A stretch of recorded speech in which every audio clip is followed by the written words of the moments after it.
Une peine prononcée doit être une peine exécutée. Et par conséquent, toute peine supérieure à 6 mois sera intégralement exécutée. Voilà la politique pénale que nous proposons. L'ex-chef de l'État a été reconnu coupable de financement illégal de sa campagne de 2012 dans l'affaire Big Malion. Nicolas Sarkozy, reconnu coupable, est condamné à 1 an de prison ferme sous bracelet électronique pour financement illégal de campagne électorale, une peine plus lourde que les réquisitions du parquet. L'avocat de l'ancien chef de l'État s'est présenté seul ce matin au tribunal correctionnel de Paris. Il annonce faire appel.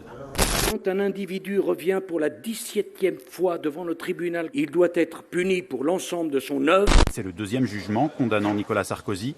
En mars dernier, l'ex-chef de l'État avait été condamné à 3 ans de prison, dont 1 an ferme, pour corruption et trafic d'influence dans l'affaire des écoutes. Il a également fait appel de cette décision. Dans mon esprit, la récidive, c'est la récidive du crime ou du délit. Peu importe le crime ou le délit. Pour tout Français qui réfléchit, le récidiviste, c'est le récidiviste dans le délit et dans le crime. La non-exécution des peines, c'est l'impunité. Nul ne doit pouvoir être libéré de sa peine avant d'en avoir accompli au moins les 2/3. La justice ne doit pas simplement être rendue. La justice doit être appliquée. Car une justice efficace, c'est une justice dont les décisions sont suivies des faits. Et c'est particulièrement vrai lorsqu'il s'agit de peines de prison qui sanctionnent les faits graves.